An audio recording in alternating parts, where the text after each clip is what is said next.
quero apresentar nesse momento a nossa irmã Carmen Luísa Sartório, trabalhadoras nada menos, nada mais ou menos do que da Fraternidade Espírita Euripe Passanui.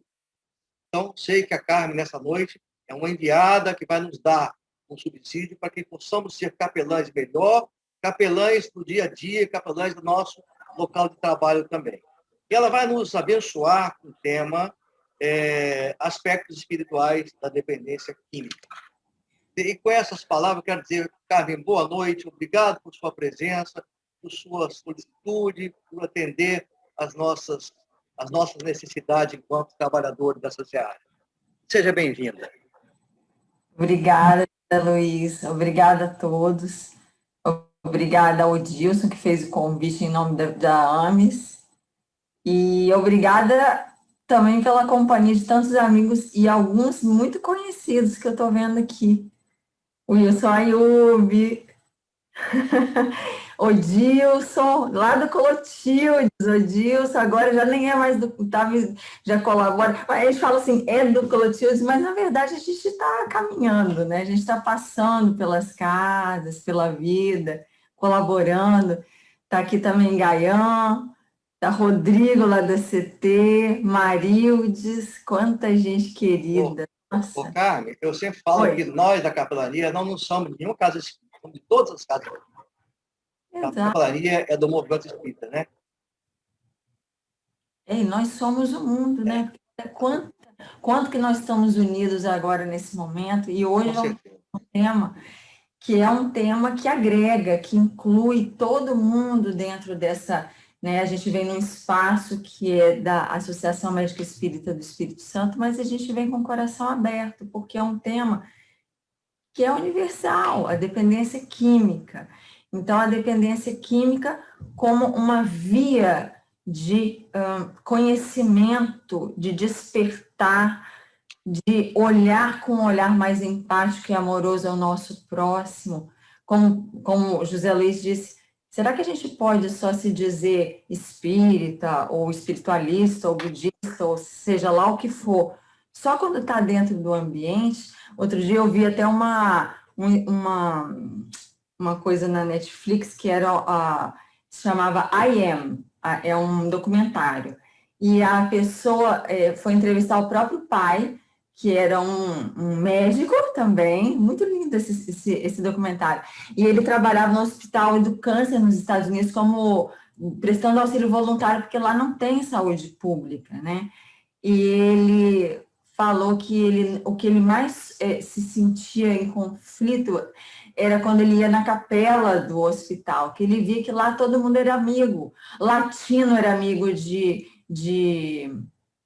dos americanos, todo mundo se abraçava, se beijava. Ele falava, por que a gente não faz isso todo dia só dentro da igreja? O que é isso?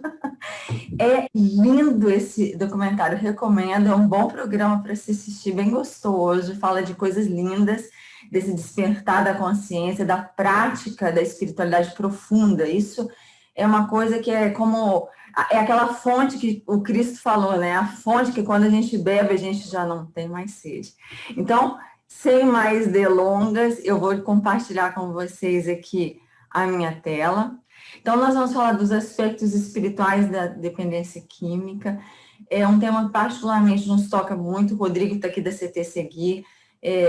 A gente tem um engajamento também independente dentro da CT Seguir e também com pessoas que são interessadas em ajudar. Nós temos a Lívia, a Marildes, né, a Mari, o Gaian, tanta gente que ama ajudar.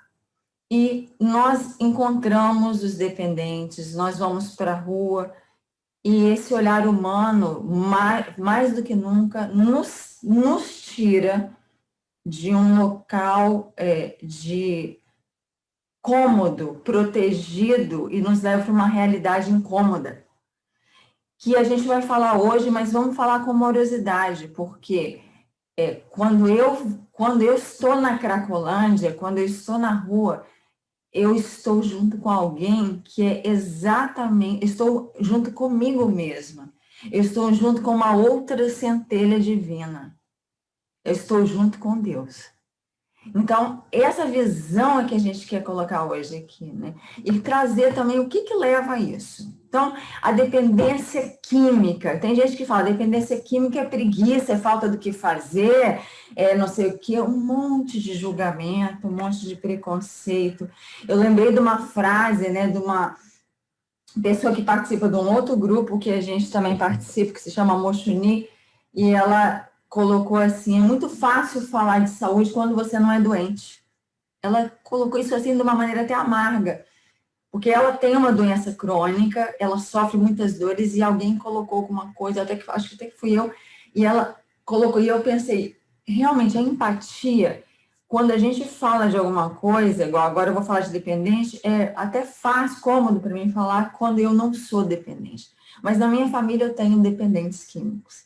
Então eu posso falar pelo menos numa proximidade. Eu também conheço o trabalho com os dependentes. Eu acolho o dependente, eu convivo com o dependente, e isso traz uma humanidade, uma humanização do tema muito grande. Então, para começo de conversa, nós aqui do âmbito, né? Eu sou dentista também, sou professora de fisiologia, mas também, independente disso, nós temos que saber que a dependência química é uma doença. Ela é uma doença e ela está lá, né? Ela está lá no CID-10, no F199, e está reconhecida, tem várias subdivisões, e nós sabemos que ela é considerada doença. E o que é doença, segundo a OMS? Porque tem gente que considera, bom, se eu não tenho nada, se eu não tenho anemia, se eu não tenho hipertensão, se eu não tenho taxas alteradas de colesterol, eu não tenho doença. Será que é isso dentro da OMS, conceito de doença? Não. A OMS já, depois da Segunda Guerra, expandiu seu conceito de saúde, né, e de doença, saúde não é mais a ausência de doença. Então, a doença seria um estado de desadaptação do organismo ao ambiente físico, psíquico, social, ou seja, você perde a saúde quando você não está adaptado físico, psíquico ou socialmente. Então, não é mais só você fazer um exame de sangue, fazer um eletro, né, Wilson? Não é só isso. Não é só isso. Será que isso é a ponta do iceberg? Onde está a origem dos males? Onde está a raiz? O que está desequilibrando a minha célula, as minhas moléculas, os meus sistemas, o meu sangue? O que está alterando isso aí? Então, isso tem como um elo de ligação a parte espiritual. Então, a parte espiritual acaba tendo um contexto central. E nós sabemos que o espiritual abarca, em primeira instância, o próprio espírito daquele que está envolvido. Porque um fenômeno que tem ocorrido muito, que eu particularmente vou falar da minha opinião, tá? Respeitando a de todos, eu acho que está havendo um fenômeno muito daninho que se chama terceirização da parte espiritual. Porque é o fulano, porque é o Beltrano, porque é o Beltrano que vai me dar o passe, porque é o Beltrano que não sei o quê, é o obsessor que está fazendo. Olha, gente, tudo isso existe. A terapia energética existe os espíritos desencarnados que nos influenciam em certo grau, pode ir de 0 a 100, mas o espiritual começa no seu espírito. Como está você? Qual é o seu terreno? Como está a tua terra? O que brota da tua terra? Ervas daninhas ou árvores frutíferas muito lindas? Mas como está a tua terra, a tua raiz? Para que isso possa vir a brotar. Então, olho nós mesmos. Igual, às vezes, a gente vai estar aqui hoje falando, nossa, é fulano que tinha que estar assistindo. Não, eu é que tenho que assistir. Porque tudo começa em mim. A paz está aí, ó, a música do Nano Cordel. A paz do mundo começa em mim. Tem uma afirmação da metafísica que fala que haja paz na Terra e que comece por mim. Então, como que eu quero transformar o mundo se essa transformação não parte de dentro de mim, se eu já não sou essa transformação? E aí vem a dependência como um conceito mais amplo também. Porque às vezes nós pensamos, a dependência é química. Será que nós somos dependentes? Eu estava lendo um artigo que falava que todos nós somos dependentes, comprovado cientificamente. Olha só, eu estou falando de comprovação científica. Todos somos dependentes. Porque o circuito cerebral da dependência, córtex pré-frontal, circuito da dopamina, lá, giro singular, todas aquelas áreas que eu não vou falar os nomes todos, estão envolvidas, por exemplo, quando você tem obsessão por compra, quando você tem um apego excessivo, quando você tem mania de fofocar, quando você... Todas essas práticas de dependência, quando você tem dependência emocional. Mas hoje nós vamos falar da química. Mas pensa que a nossa neuroquímica cerebral, a via, o circuito é o mesmo para outros tipos de dependência.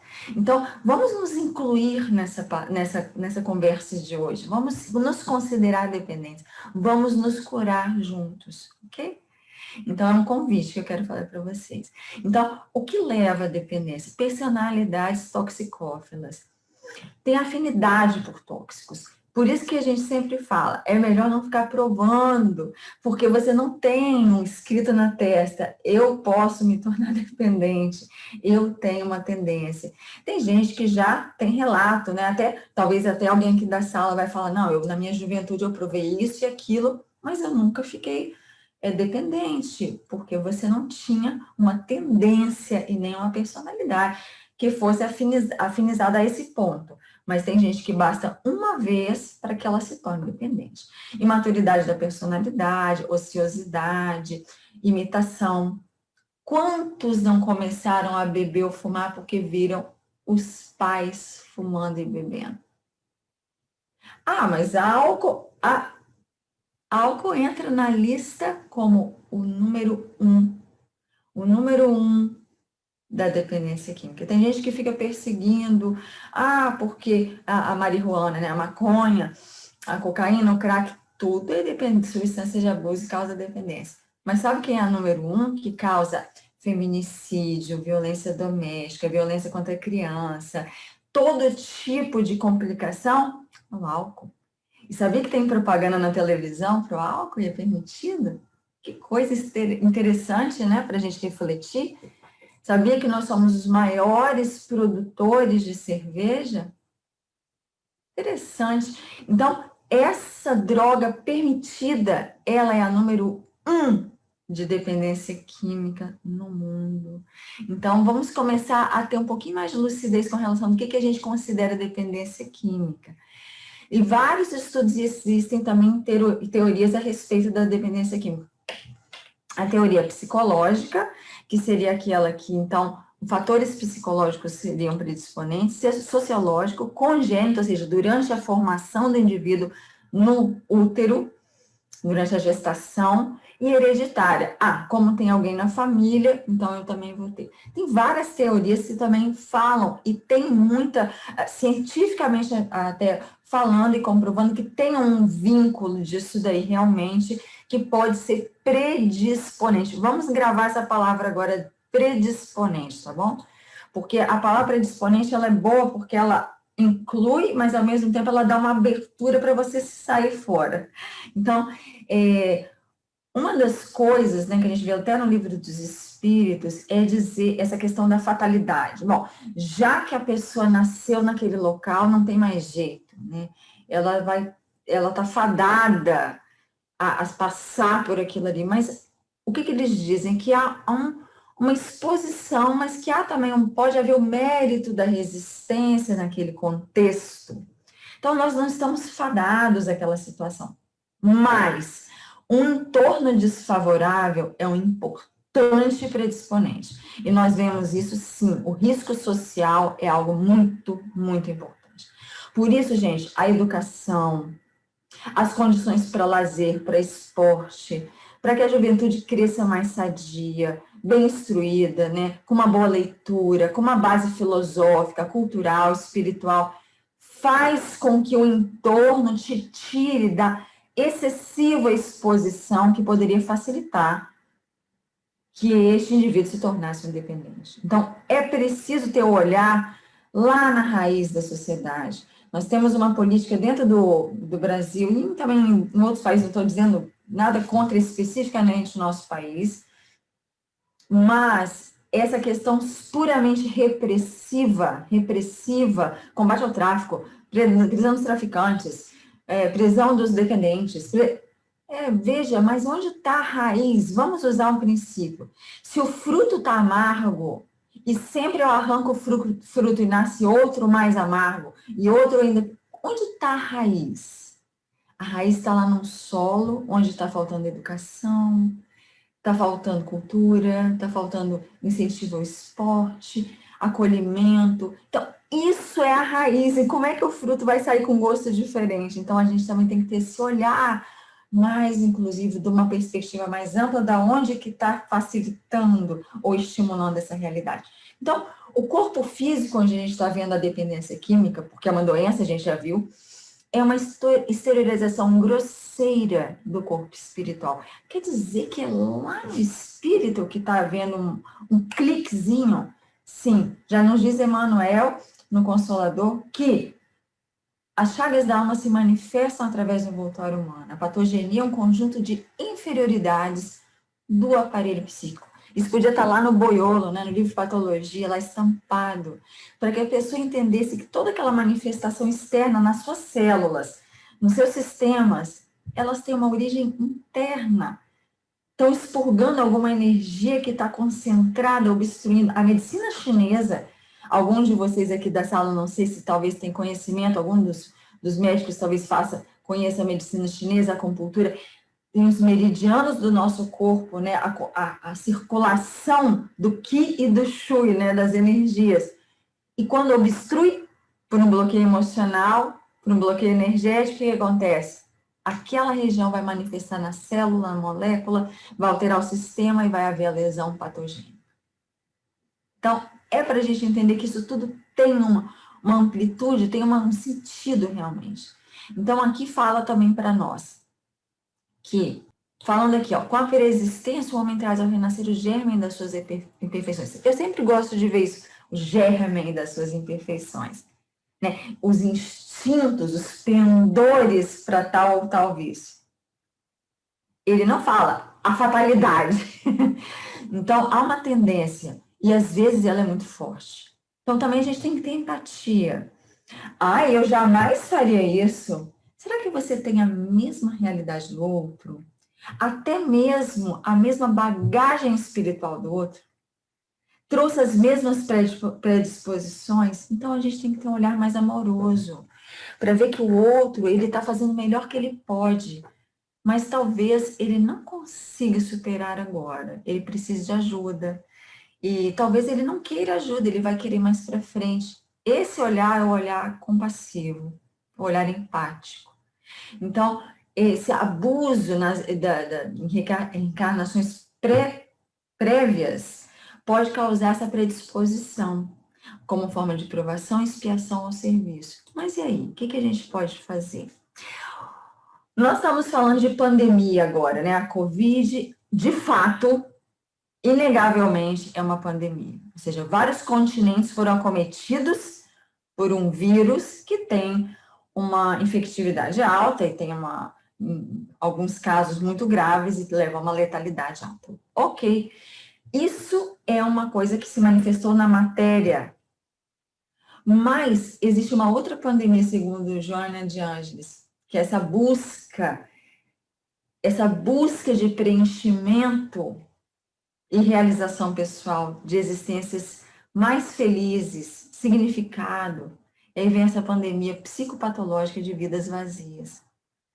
Quantos estão tentando preencher suas vidas? Hoje nós estamos aqui, que legal, na reunião da AMES, todo mundo aqui tranquilo, nós cantamos, nós fizemos uma oração, estamos aqui trocando uma ideia.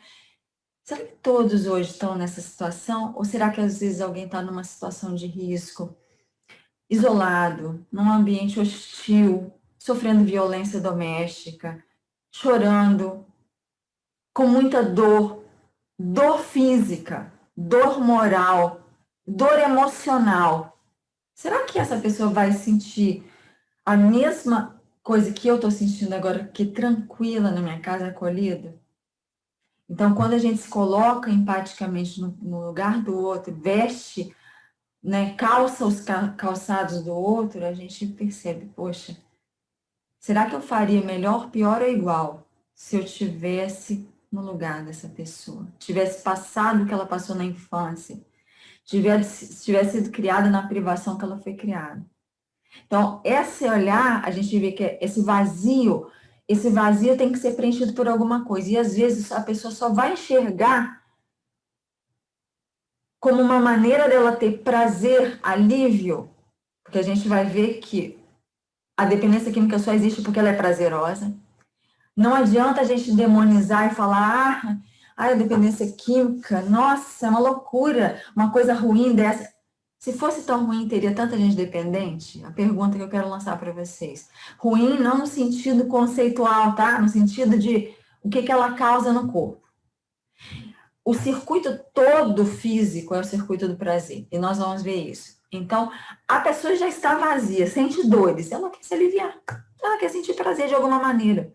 Então, o homem conquistou, estava vendo agora o Elon Musk, né? O Elon Musk, esse que é do Starlink, que está lá construindo uma base na Lua, além de tudo. Então, assim, a gente conquistou tudo, mas não tem a paz íntima. Quando a gente está lá quietinho, a gente está em guerra, tá lá tagarelando a nossa mente, jogando a gente daqui para ali, desequilibrando.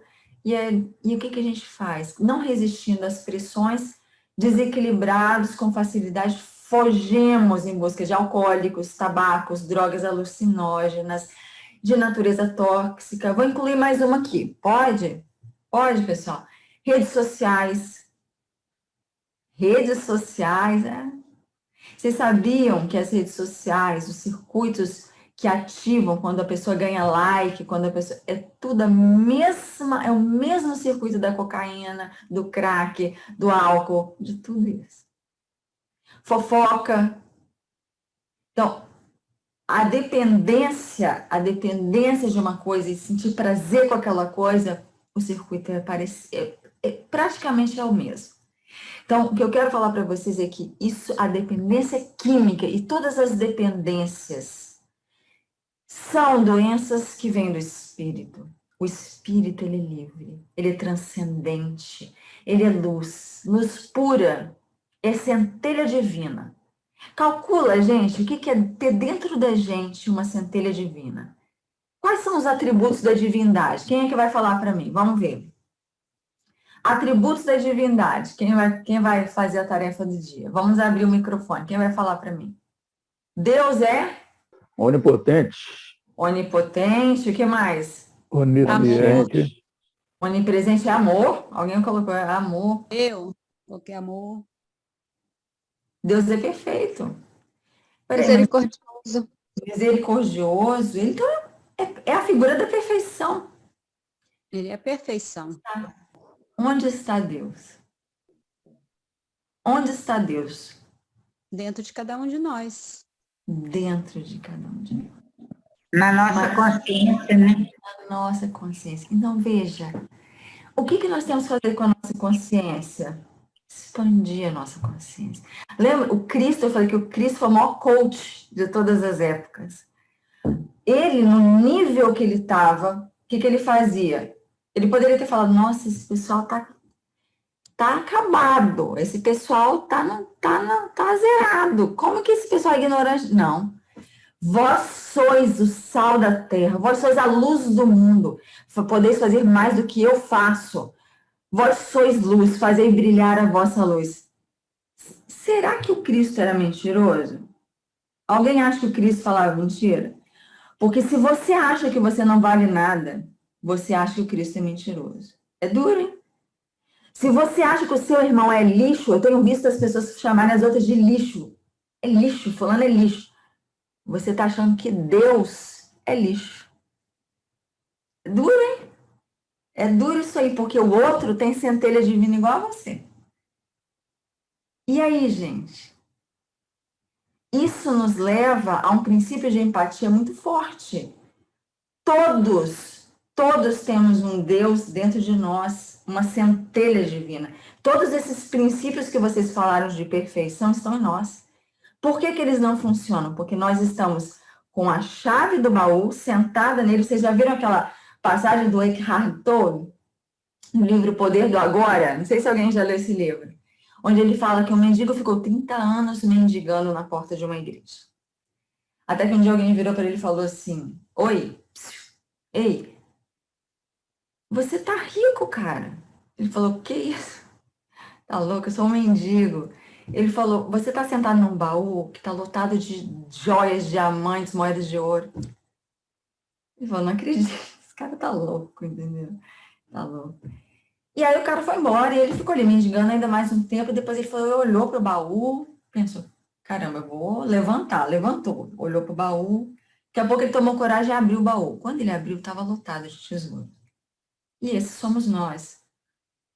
Temos todos os atributos da divindade. O próprio Cristo falou. Mas a gente se fica mendigando no sofrimento. Ai, tudo é ruim, eu não valho nada, ninguém vale nada, um não vale nada, o outro não vale nada. Para. Nós somos o próprio Deus, a centelha divina. Só que a gente tem que deixar que essa luz brilhe, limpando esse monte de coisa que ainda a gente está com esse alqueire gigante em cima da gente. Tirar o alqueire. E também ser um facilitador de tirar o alqueire dos demais. Porque os outros, mas aquele que está lá, aquelezinho lá da cracola, aquelezinho lá não, aquele deusinho lá, porque ele tem a centelhinha divina dele também, só que está encoberta. Será que eu posso ser um facilitador para aquela centelha voltar a brilhar? Olha aí, gente, olha a visão que eu estou tendo do outro. Eu não estou vendo mais ele como uma pessoa distante, eu estou vendo Deus. Eu estou indo lá na Cracolândia ver Deus. Eu estou indo lá ver o mendigo na calçada, eu estou vendo Deus. Porque ali está a centelha. Então a gente passa a não ver ninguém invisível. Eu lembro de uma frase, a Marisa vai lembrar, eu vou acabar chorando aqui, Marisa. Porque eu lembrei de uma frase que um amigo nosso falou. Que quando ele estava na Cracolândia, uma das coisas que ele mais queria era abraçar uma pessoa. Mas todas as vezes que ele chegava perto de alguém, as pessoas tinham medo. As pessoas fugiam. Isso para ele era muito doloroso. E são pessoas que nós amamos, que nós sabemos que são Deus também. Então, é esse coração que a gente tem que estar. Vendo que, gente, a pessoa não está ali porque ela simplesmente não está afim de ser ajudada. Às vezes ela não está conseguindo. Ela está muito envolvida. Olha, nós vamos falar do circuito neural da dependência química. Gente, até o córtex pré-frontal, né, tá aí nossos médicos de plantão, o córtex pré-frontal é o que faz tomar as decisões acertadas. Quer dizer, eu decidi pensar, isso aqui não tá bom, isso aqui melhor escolher com mais... E essa parte do pré-frontal, quando a pessoa está usando a substância química, ela está atordoada. Então, o circuito dopaminérgico, ele também deixa os neurônios do pré-frontal meio, bobinhos. Então, a pessoa não consegue decidir bem. Ela não consegue opinar com segurança. E ela recai. Então, até o olhar sobre o outro que recai, nossa, ele recaiu, mas ele tem todo um circuito alterado da química cerebral. Para ele, não é como para mim, olhando de fora. Então, tem a crise moral, ele se sente rejeitado pela família, ele se sente criticado. A busca pelo prazer, o prazer que mitiga dores. E aí, às vezes, as pessoas falam, essa busca do prazer, nossa, a pessoa está buscando prazer o tempo todo. Tá, gente, eu vou lançar uma questão para vocês aqui. Agora eu quero a resposta sincera. Alguém aqui na sala não gosta de sentir prazer? Vamos não ser hipócritas. Quem é que não gosta de sentir prazer? Comer uma boa comida, receber carinho. Quem é que não gosta de ser reconhecido? Quem é que não gosta? Gente, sejamos sinceros. O prazer é a parte que nos traz alívio, que nos traz... parece que a gente vai para um outro plano, que delícia. Pois as pessoas estão buscando isso quando vão na dependência química. Insegurança anímica, elas animicamente não estão bem estruturadas, né? Fragilidade espiritual, busca de transcendência. Tem gente que entra porque quer enxergar mais além. Elas querem ver além do que elas veem aqui no plano material e vão pela via da dependência. E também tem o amor às algemas. Nós vamos falar disso, parece até paradoxal. Vai falar de amor às algemas. Ah, mas a pessoa vai ter amor às próprias algemas? Tem sim, e a gente tem. Então, vamos falar um pouquinho do fluido cósmico universal, que é a origem de toda a matéria. A matéria é uma energia condensada de maneiras diversas, né? A Gênese traz isso brilhantemente. Aliás, para mim, o melhor livro dentro da codificação kardeciana é a Gênese. Cada um tem sua preferência, o meu é a Gênese e já acabou. Porque traz essa base de como tudo está estruturado energeticamente. Quando a gente entende a estrutura, a origem, a gente já começa a pegar o gancho das outras coisas. Então, a origem de toda a matéria é o fluido cósmico universal. E daí vem o espírito, perispírito e corpo físico. Então, esses três batem bola daqui para cá, daqui para lá. Então, eles conversam entre si. Quando a gente vê uma dependência química aqui no corpo, aqui no circuito, né, cerebral, será que a gente está falando com isso e com isso aqui? Será que tem uma inter-relação? Exceto com a centelha divina, porque ela é pura, mas todos os envoltórios estão ainda contaminados nesse processo evolutivo? Vamos ver. Então, o perispírito. Por que o perispírito vai manifestar essa ou aquela coisa? Porque ele tem a ver com aquele local onde ele se encarna e quanto que ele está depurado. Então, se você está encarnado numa determinada condição e tem uma bagagem espiritual X ou Y, você vai trazer impregnações no seu perispírito que são condizentes com essa sua estrutura energética. Não é fortuitamente. E também, poxa, como é que eu usei e fulano usou e virou dependente? Viciado a gente nem usa, que é um termo que tem um pouco de pejorativo. Por que a pessoa ficou dependente e eu não? Será que ele não tinha um ganchinho lá, um gatilhinho que foi apertado, um botãozinho que foi apertado, e esse botão você não tinha? Então, isso aí também, né?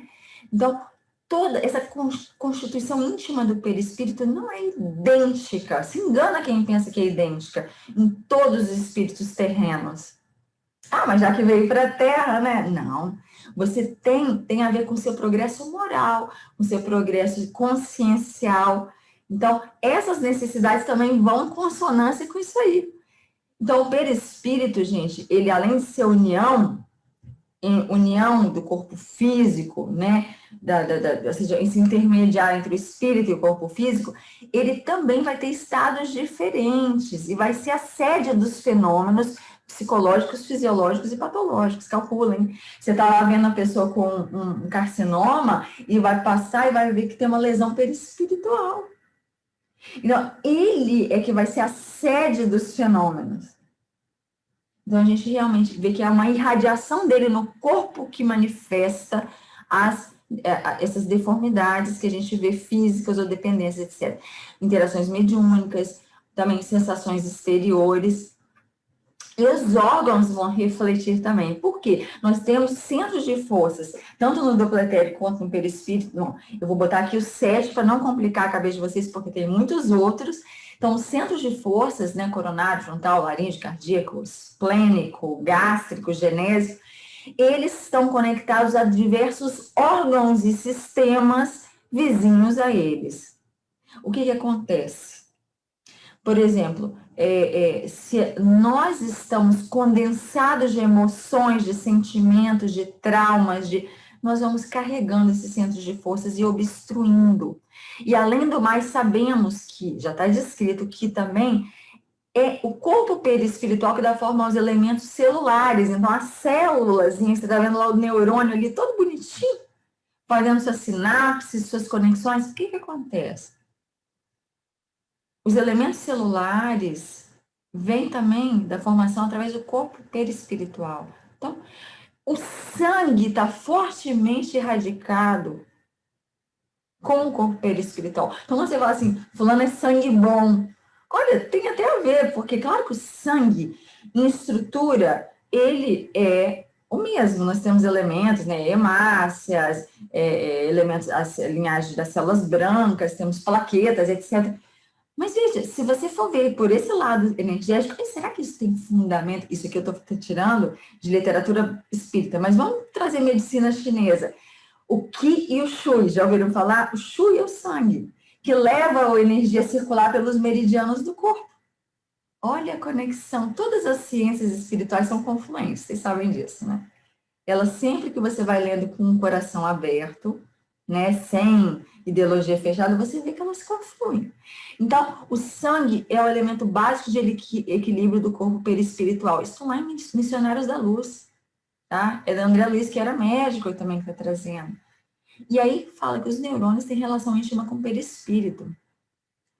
Como será? Então, se o neurônio tem conexão com o perispírito, aí está aí esse circuito de gratificação cerebral. Prazer e recompensa. Prazer e recompensa. É isso que faz a gente ficar dependente, né? Nossa, eu sempre vou lá na casa da pessoa tomar um cafezinho, porque eu me sinto tão bem, ela faz um biscoitinho, ela me elogia. Prazer, recompensa. Prazer, recompensa. Então, tudo, né? A pessoa vai fumar um cigarro, ó, me aliviei. Prazer, recompensa. Então, tudo isso, gente, tem a ver com esse circuito aqui. Esse circuito, onde o principal, vou resumir, tá, gente? Tem o GABA, tem outros, mas vamos falar da dopamina, que é a principal, que é um neurotransmissor que traz prazer. E ele atua em várias partes aqui, né? Tem até os nomes aqui, mas eu gostei que apareceu aqui o pré-frontal, que não está no circuito direto aqui no límbico, onde a dopamina atinge principalmente, mas o pré-frontal, que é o que toma decisões. Então, a gente começa a entender como é que a pessoa perde o trabalho, ela perde a noção das coisas, ela perde família, tá todo mundo falando, cara, você tá perdendo tudo, e a pessoa já não enxerga nada. Porque quando você tá dependente, essa dependência também atinge os neurônios do córtex pré-frontal e a pessoa não tem muita poder de decisão muito ajuizado, ok? Então, não é só a parte espiritual, existe os mecanismos neuroquímicos, mas lembre-se, o perispírito está lá, fazendo a conexão íntima com os seus neurônios. Então, tudo isso, gente, vai estar fazendo também uma lesão reversa. Eu gosto muito de falar que não é só o perispírito que influencia no corpo físico, né? O espírito fala com o perispírito com o corpo físico, mas o caminho contrário também. Então, você pode ter até lesões e deformações e alterações da forma humana do perispírito. Quem trabalha em reunião mediúnica sabe que às vezes o perispírito vem deformado, dilacerado, ovoide, etc. Então, o perispírito funciona também como uma espécie de filtro para que não chegue muita coisa ao espírito e vice-versa também. Então, tem coisa, por exemplo, quando o corpo físico apronta demais, por exemplo, consumo excessivo de drogas, aquilo pode ser bloqueado para que não chegue com toda a intensidade aos seus centros de força. Porque se chegasse, poderia haver um dano mais severo, e isso poderia danificar extremamente o seu perispírito. Então, olhe que são caminhos de vias duplas. Tudo isso é ciência espiritual, gente. É lucidez de que tudo passa pelas vias energéticas. Então, as lesões são lesões orgânicas, células, órgãos, sistemas, funções, e energéticas, etéricas e também do corpo espiritual.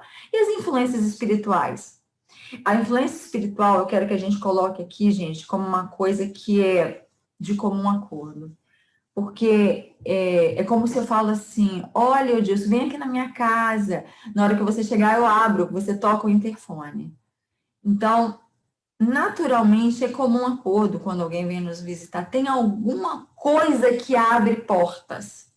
A gente sabe que pode chegar um ponto que a pessoa perde o controle, mas na origem tem uma conexão. Então, essa influência, né, desde tem coisas bíblicas, né, a multidão de testemunhas, né, como diria Paulo Apóstolo, e quando diz aqui no livro dos Espíritos, influi os Espíritos nos nossos pensamentos e atos, muito mais do que imaginais, a tal ponto que eles podem até vos dirigir. E a gente sabe que a obsessão é um desses tipos de condução, né? O domínio que isso pode ter em algumas pessoas por um processo de associação. Então, é possível que altere o comportamento do dependente químico? Sim, sim. Pode fazer danos adicionais ao organismo perispiritual? Sim, pelo acoplamento, você pode perder mais energia vital. Então, além dele ter os seus circuitos cerebrais alterados, seu pré-frontal todo abobado, além do mais, ele tem um monte de vampiro energético. Eu não estou colocando essa pessoa como vítima. Ela simplesmente, temporalmente, ela está fragilizada e ela talvez abriu portas que não sabia que estava abrindo e ela, temporariamente, ela está sendo acometida por isso. Mas por que eu não falo que eu não estou vitimizando essa pessoa? Porque ela é uma centelha divina. Ela pode sair disso. Então, é nesse sentido, a gente tem que ver nela o potencial. Então, esse desejo de consumir a substância, né, que o espírito pode passar, vai trazer essa questão de ansiedade, fissura, né, essa questão da fissura mesmo, de ficar fissurado, querendo, é uma loucura. Vampirização, eles fazem a vampirização das emanações tóxicas e inalação, porque eles já não podem mais. Aí tem essa cena aqui, né, do livro Sexo e Destino, onde ele vira e fala, né, beber, meu caro, vamos beber, no caso do Cláudio Nogueira, né, foi uma parceria consentida, não tinha constrangimento. E aí, essas entidades vão se apegando para usufruir das mesmas inalações, fazem uma simbiose. O processo simbiótico, essa aproximação tão grande, vai tudo, vibração, fluidos vitais, tudo, a pessoa vai sendo realmente, ela vai murchando. Agora, tem processos simbióticos que são de comum acordo e são benéficos para os dois. Benéficos, entre aspas, são vantajosos. Por quê? Eu curto isso e a pessoa também curte. Então, a gente está numa boa. Entendeu? Agora, o prejuízo vem do quê? Nós sabemos, energético. Porque esse parasitismo espiritual que pode ocorrer vai te deixar desastrosamente esgotado. E pode causar até lesões perispirituais. Então, esse espírito do dependente, quando ele desencarna, ele tem essa tendência a querer consumir, mas ele não tem mais o veículo físico. E ele vai, então, atacar, né, associar-se a um outro e fazer essa compensação mútua, né? Até que o centro mental também se altere. A gente sabe, por exemplo, que o álcool e as substâncias de abuso em geral podem causar lesões cerebrais também, mas olha que isso também tem uma influência das entidades, da lesão perispiritual, porque o neurônio tem uma forte conexão com o perispírito. Então, a gente começa a entender que isso também vem daí, desse desequilíbrio espiritual, perispiritual, energético. Tá? Então, junto com esses aqui estão tantos outros. E aí nós vamos perceber, por que eu comecei a estudar tudo isso, né? E estou estudando, fazendo busca, e tem hora que eu não consigo, eu estou passando um pouco, porque a gente vai se empolgando, vai ficando muito longo.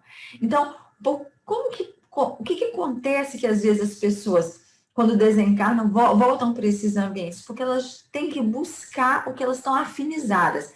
E aí vem a importância da afinidade real de cada um. Não estou falando das afinidades de máscaras, que tem muita gente que mascara e fala, eu gosto, não, boa leitura, não, maravilhoso, boa música, mas no fundo a pessoa curte outras coisas, ela tem um submundo que ela vive. Muita gente aqui pode estar percebendo, eu faço isso, né? Eu falo, mas no fundinho eu vou lá e faço tal coisa, tal coisa, tal coisa. E isso é a nossa real afinidade, que a máscara não tapa. E quando a gente desencarnar, a gente é atraído para esses ambientes. Por quê? Porque nós será que somos vítimas? Será que somos algozes ou somos co-criadores? Porque poderíamos falar, somos vítimas desses obsessores, esses espíritos estão me fazendo. Não, peraí. Somos algozes? O obsessor vai lá e me faz usar, então ele é um algoz, eu sou. Não, peraí. ou sou co-criador?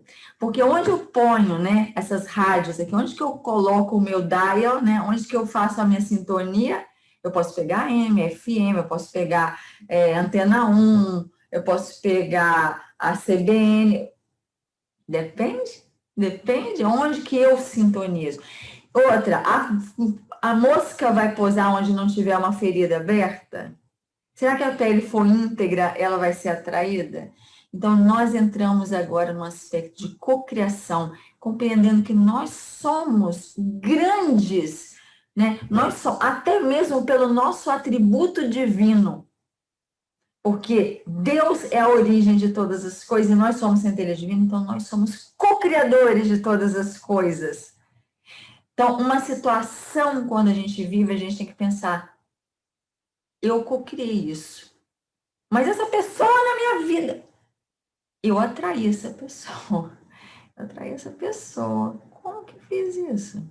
Peraí, o que tem em mim que está fazendo isso? Qual o desequilíbrio que me levou a essa situação? Então, a dependência também é assim.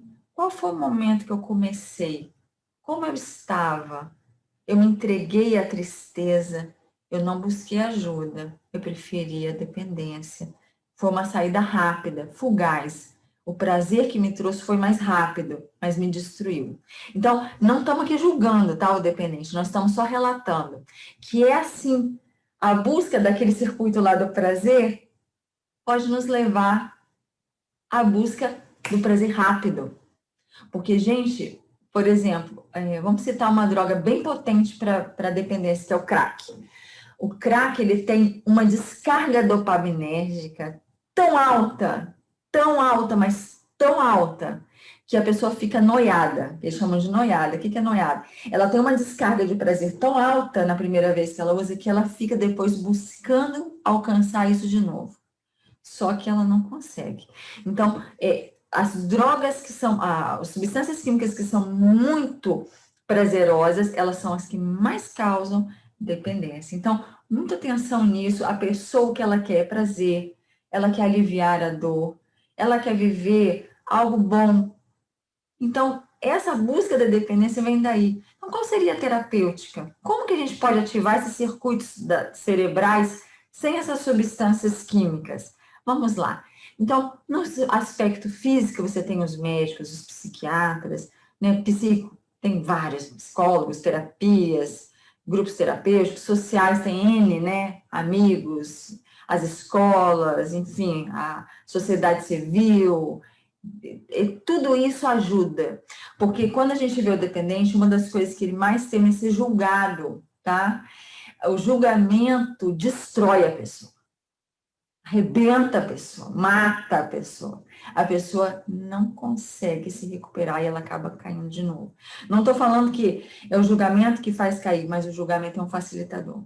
Porque o julgamento está no olhar, está na repressão verbal, está nas indiretas, está em tudo.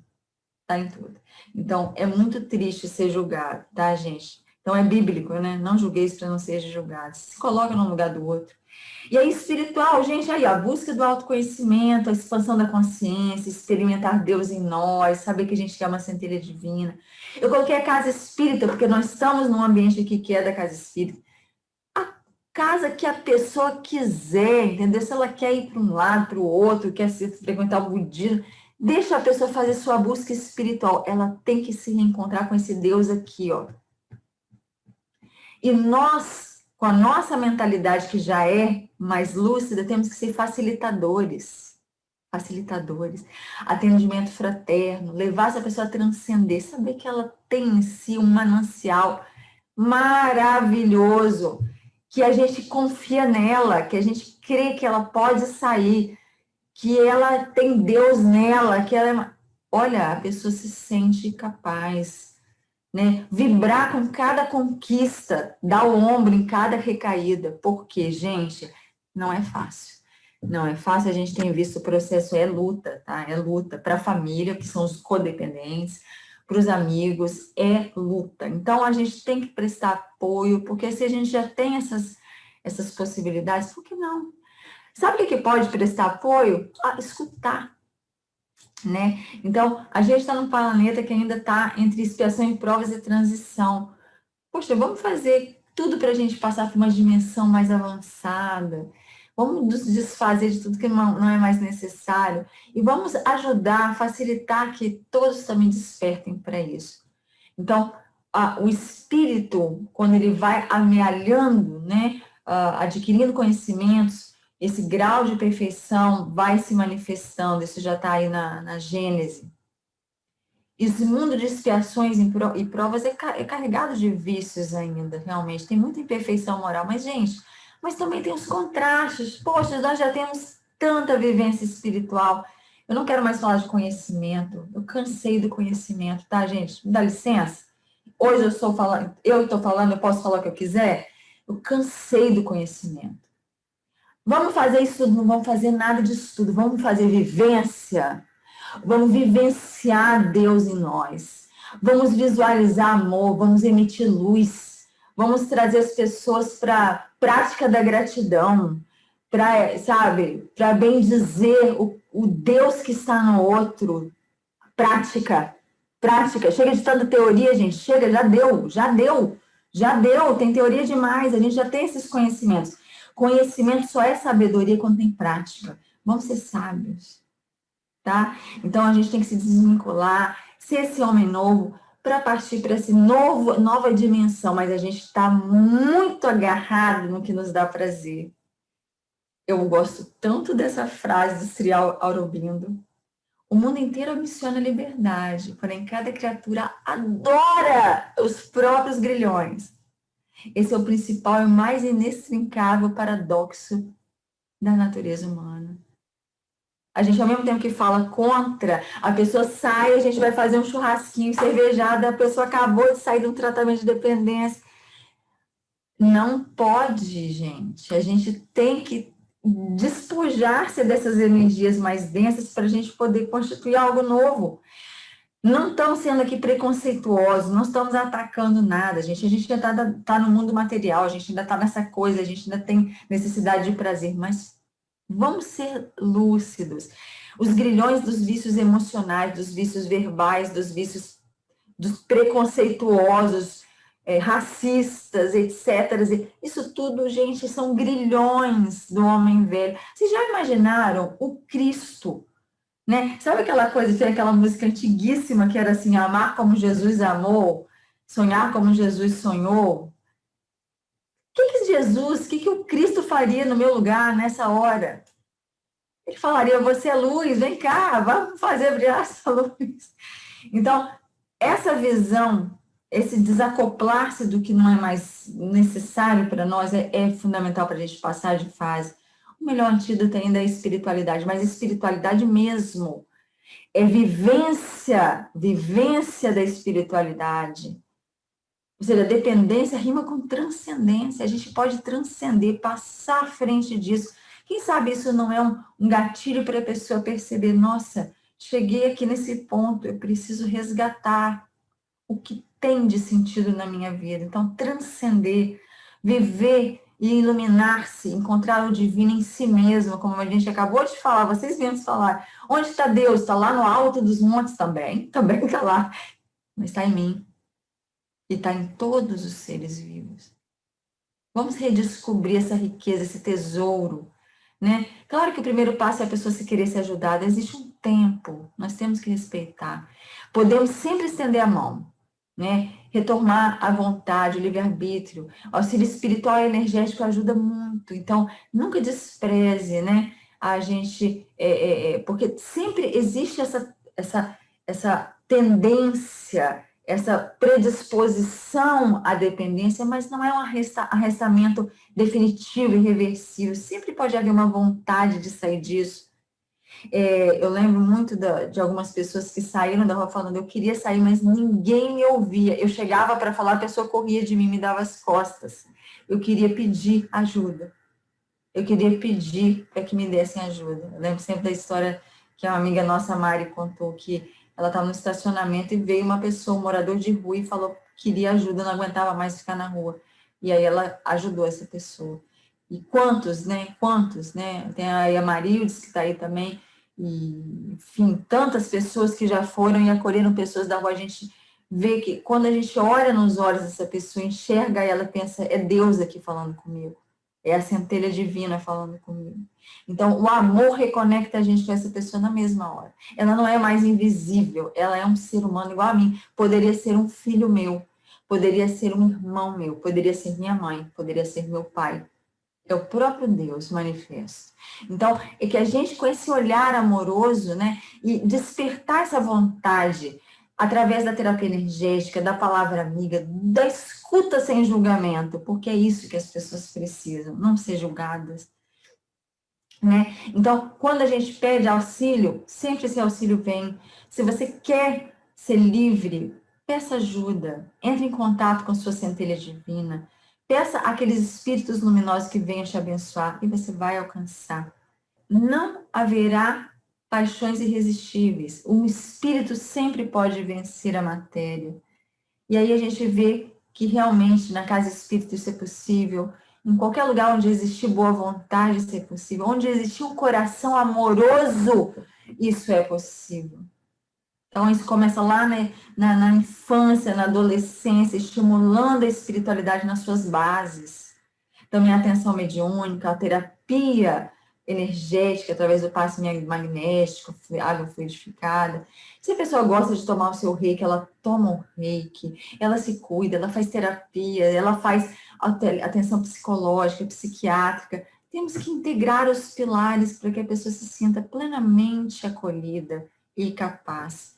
Os seus familiares também, porque os familiares são codependentes e também passam pelo mesmo processo de sofrimento e merecem ser ouvidas, esclarecidas, acompanhadas, fortalecidas espiritualmente. Então, a terapêutica espírita, eu diria mais espiritual como um todo, passa pelo autoconhecimento, evangelho-terapia, vivência direta de Deus em si, até a reforma íntima que faz brotar de dentro de nós esse Deus maravilhoso. E eu diria, não só evangelho-terapia, tudo aquilo que seja, né, o evangelho e tudo. Às vezes você está falando com uma pessoa que é de uma outra cultura, ela gosta do budismo, que ela leia o Bhagavad Gita, a outra leia o Vedanta, porque veio da Índia, a outra, deixa ela ler, se ela resgatar a espiritualidade legítima e ela reconstruir o caminho para a centelha divina dela voltar a brilhar, é isso, é como a montanha é alta, a bandeira está lá em cima.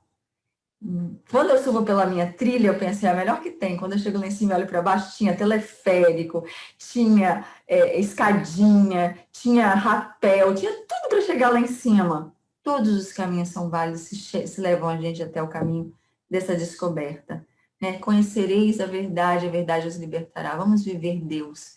Vamos viver e ver Deus em tudo e em todos. Porque bebendo dessa água, desse conhecimento de que nós temos em nós a fonte, nós somos canal dessa fonte, nós não vamos ter mais sede de nada. Terapia energética, reconstituir o perispírito, mitigar danos, escuta fraterna. Eu aqui vou fazer uma pausa. A escuta fraterna é acolhimento, não é julgamento. Ouça, sorria, chore com a pessoa, mas não julgue. Você não sabe o caminho que ela pisou. Você não sabe a dor que ela já teve. Então, vamos ser compassivos, vamos ser empáticos. O carinho resgata, o carinho cura. E o verdadeiro remédio é o amor. O amor é que vai trazer essa integração de todos os elementos e vai levar à plenitude. Sem o amor, alguém falou, Deus é amor. Absolutamente de acordo. Então, o amor divino é a cola. É a cola, para esse monte de fragmento aqui, é a cola. Então, o amor cobre uma multidão de pecados e é aqui que a gente tem que lembrar, né? Nós temos que não nos esquivar, nós temos que estender as mãos, nós temos que encarar e ver Deus em tudo e em todos. Com amor é possível, sim, resgatar o dependente químico. E nós somos dependentes em outros níveis. Então, que tal a gente assumir que é possível que nós podemos fazer alguma coisa por esses nossos queridos irmãos? E por nós, porque também nós somos dependentes em outros níveis. Então, é melhor prevenir que remediar, conhecimento espiritual, expansão da consciência, fé, autoconhecimento, família e amigos. Orientação, amor, apoio. Eu deixo aqui umas passagens de Joana de Ângeles, se quiser depois eu até passo para vocês. Mas realmente, ó, valores reais do amor e da verdade são trocados por comportamentos irrelevantes e insensatos da frivolidade. Então, nós temos que ter uma família melhor estruturada, né? Nós temos que, mesmo que não exista família, um entorno mais favorável, uma escola mais enobrecida, uma comunidade mais amorosa, mais inclusiva, mais honrada, no sentido de honrar o Cristo e o Deus que está em cada um. E não só de repressão policial. Isso é Joana de Ângeles.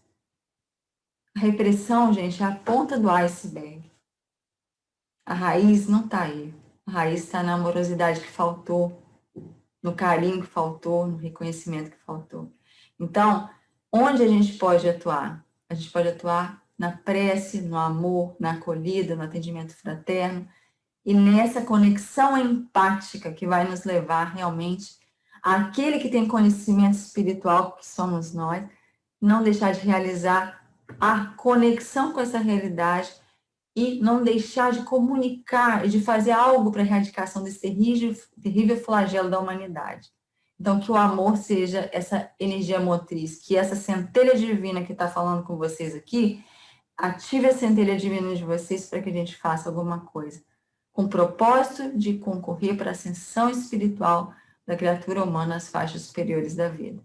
Então, eu agradeço a vocês a atenção, né? Agradeço esse momento de partilha e que possamos todos ter muito amor, porque o amor, gente, o amor junta tudo, fica todo mundo juntinho nessa grande teia que é a vida. Então, gratidão a todos vocês. Queremos agradecer à professora Carmen pela leveza dos seus ensinamentos, pelo embasamento doutrinário e científico que nos conduziu nesta noite, e dizer que eu estava muito certo quando eu falei que o professor Eurípides estava apelando por nós, enviando o seu trabalho, a sua disponibilidade para nos ajudar. Eu sempre falo que após cada palestra, cada noite de terça-feira, eu saio transformado. Porque se não houver a possibilidade das 50 pessoas que estão na sala tirar pelo menos 1% que você falou, transformar em mudança do seu íntimo, perdemos tempo. Então, certamente, eu saí dessa noite com conceitos novos, com mais responsabilidade diante da vida, e creio que, da mesma forma, os meus irmãos em representação. Eu não posso deixar, não posso abrir mão de uma interação das pessoas aqui com você nessa noite, porque o tema foi muito apaixonante e a reação das pessoas foi muito intensa.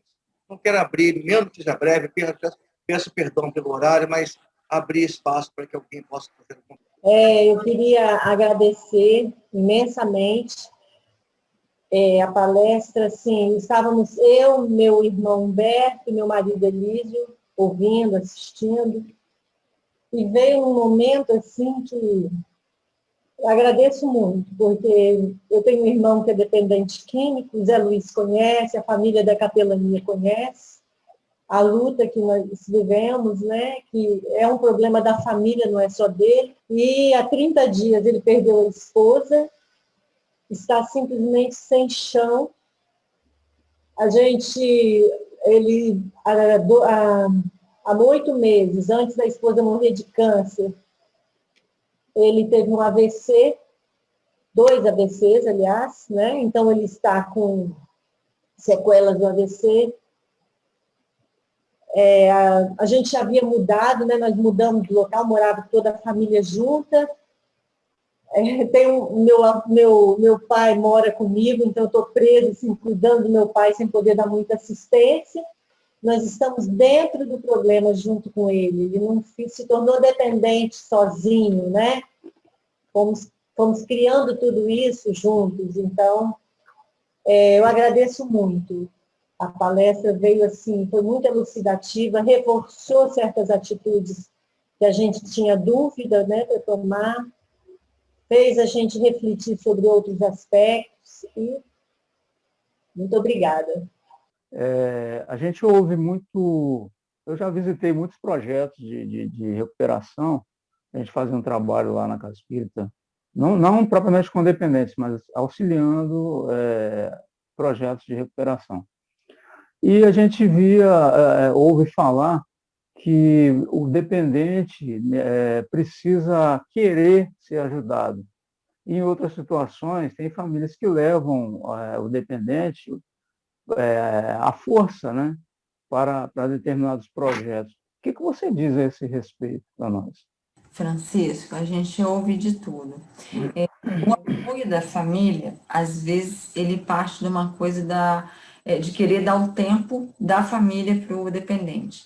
A gente sabe que tem situações que são extremas, a pessoa coloca em risco a própria vida, às vezes a vida de outras pessoas com a dependência. Na minha família mesmo, nós tivemos um caso, né, no caso da minha sobrinha, que ela chegou a um tal ponto que ela colocou em risco a vida do próprio filho.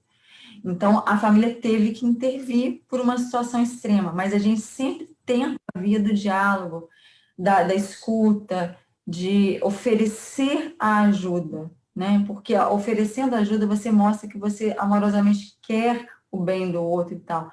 Mas tem situações que são delicadas, porque a pessoa está chegando num extremo. Mas, quando a pessoa tem um despertar, às vezes numa internação compulsória, às vezes ela pode até ter um despertar, mas o índice de fracasso da internação compulsória, se você for olhar, é muito alto. Porque a pessoa foi a contragosto, ela foi arrastada. Quando ela pede, pelo amor de Deus, quero ajuda e vai, mesmo que ela vai mal e tal, e ela vai meio a contragosto, mas ela fala, eu sei que eu preciso, eu não quero, mas eu preciso, aí já é diferente, tem um cliquezinho do querer ser ajudado. Você vê que eu falo que até a gente pensa que a ajuda, até o Cristo, né, chegava, aí tinha uma pessoa sentada, né, Bartimeu, aí a pessoa vinha e falava, ele falava, o que queres que eu te faça? Ah, mas a pessoa era cega, mas às vezes ela estava com dor no pé, eu não sei, ué. Eu quero ver. Ah, então tá bom. Então você vai ver.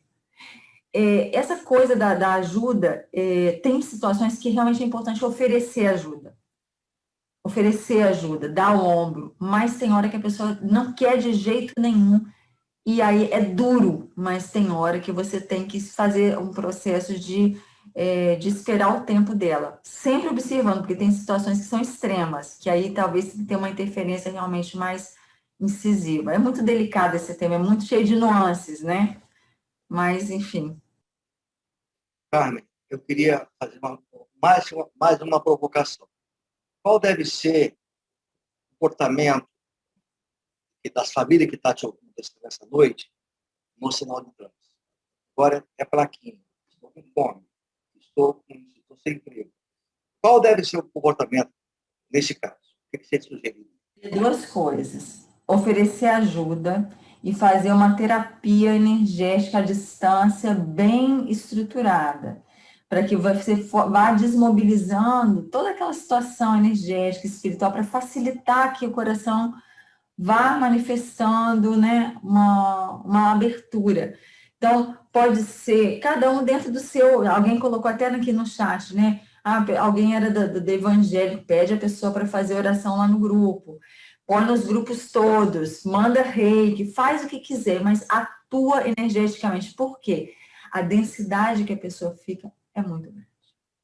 Tem companheiros espirituais, tem energias ali muito densas, e é difícil, às vezes, ela ter uma ação.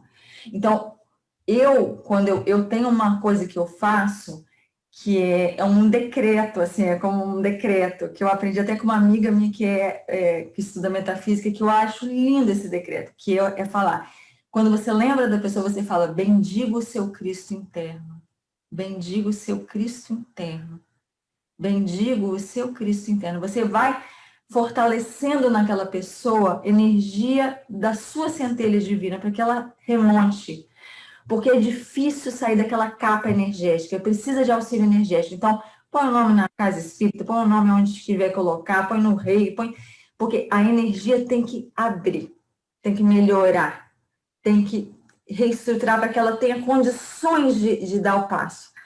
Eu acredito nisso, sabe, José Luiz? É o que eu penso, que quando você já não tem mais nada a fazer, ame, doe, envie luz para essa pessoa. Quero agradecer uma vez mais a Carmen e que continue nos inspirando para que possamos, a cada dia sairmos daqui melhor. Obrigado à professora Carmen pela disponibilidade, pelo carinho com a nossa equipe. Um beijo no coração de todos. Obrigado Boa noite. pela noite. Gratidão, gente. Isso aí, gente. Wilson, parabéns, viu? Boa Muita noite. paz para você. Boa noite. Nelson, Boa noite a parabéns, todos. Nelson. Boa noite, amigo. Boa noite, gente. Foi um prazer. Luciana, que Boa saudade de noite, você. boa noite a todos. Boa noite. Muita paz. Débora, Energia muito Érica. boa, gente. Energia Muito boa, maravilhosa. maravilhosa. Muito maravilhosa. Meu decano, tá aí meu decano aí, ó. Cadê meu decano? Tá por aí. Boa noite, Zé. Boa noite, Osmar. Chega Sempre mais, Jesus. Cássio. Não. Você é uma das dinossauras. Só tem agora, dos dinossauros, eu, o Wilson, Marciane. Sinto saudade dos meus dinossauros. Gente, um abraço a todos. Boa noite a vocês, tá? Obrigado, boa noite.